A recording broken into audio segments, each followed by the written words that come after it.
Electrical and how electrical pertains to heating and air conditioning. So, one may consider heating and air conditioning, but it's difficult to break down a dichotomy of heating and air conditioning and electrical, as they both may go hand in hand. Now, when one does heating and air conditioning, they may need to know low voltage and high voltage. So, and low voltage is the voltage that, although it may not be as dangerous or not be dangerous, if you have a problem or a low voltage short, these things can be very difficult to find. Now, the good guys and the experts, they may go straight to them, but even some of the skilled guys with umpteen years under their belt sometimes can be stumped on certain situations too. So, but the question here, say for instance, the question is about a breaker box. So, when one has the breaker box, say for instance, this contactor was stuck, and this contactor was stuck welded shut in the condenser outside, and the system was continuously running, and you're like, well, man, the thermostat has already hit the set point, or the thermostat has been turned off, and the system is still running. So then Joe homeowner needs to figure out how to kill the power to the outside unit, which often the condenser. It normally, if it's a split unit, it may have two copper lines that come out through the wall or down from the top from the attic down the side of the wall. If it's a package unit, it may be one big box and everything enclosed in one big box. So when you look at your electrical breaker box, and it depends on how many people, the older they get, that tells you that it may not tell you, but it actually could limb that there may have been many people. When you start seeing breaker boxes, when you start seeing sub panels, when you start seeing just a mishmash of different things in the electrical box.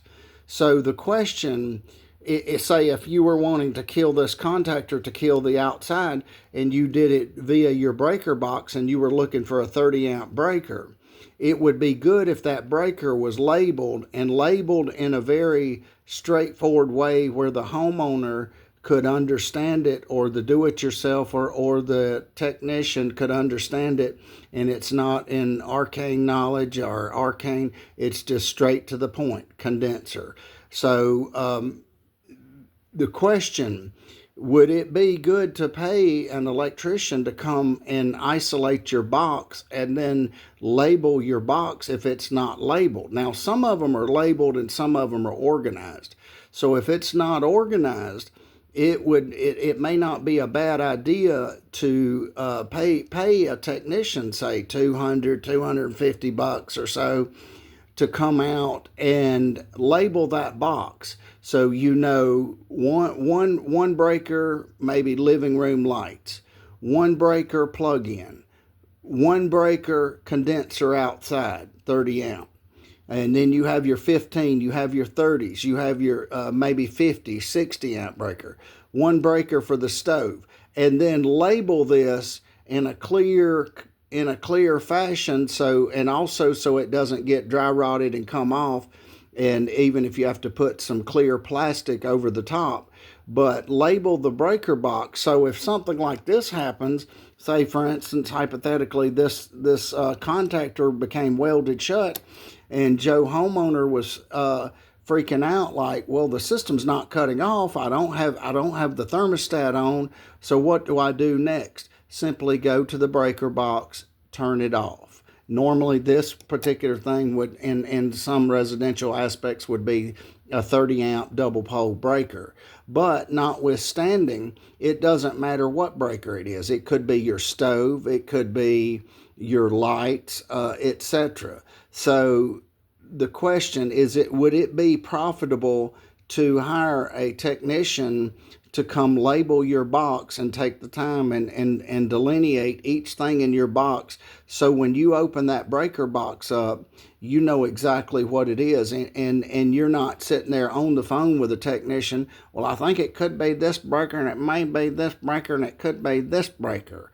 But if it's labeled A, B, C in whatever fashion you've got, condenser, stove,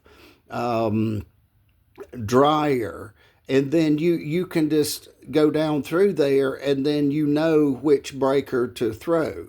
So the question, is it a good idea to label the breaker box and to know what breaker goes for what particular circuit? My opinion is unequivocally yes.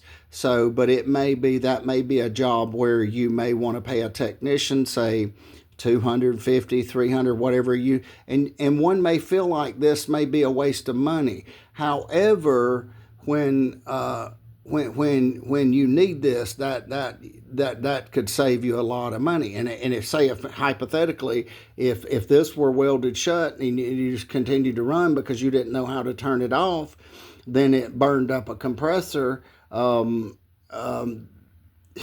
That can get very expensive real quick. So my opinion is it's better to take care of the small stuff and to kind of get it organized, so when you familiarize yourself with that breaker box, you know what breaker goes where because it's labeled. So it's good to know your breaker box, have it organized, have it labeled, so the customer understands it, or the do-it-yourselfer, or when the technician comes, he doesn't have to. Now, the technician often can zero in on it quicker, but the homeowner may need to know which breaker is which. So is it good to have the electrical panel, the breakers in there named, each one, so you know exactly what each breaker does? For instance, lights, living room lights, dryer, condenser, etc. So labeling your electrical breaker box. Thank you for watching. Have a great day.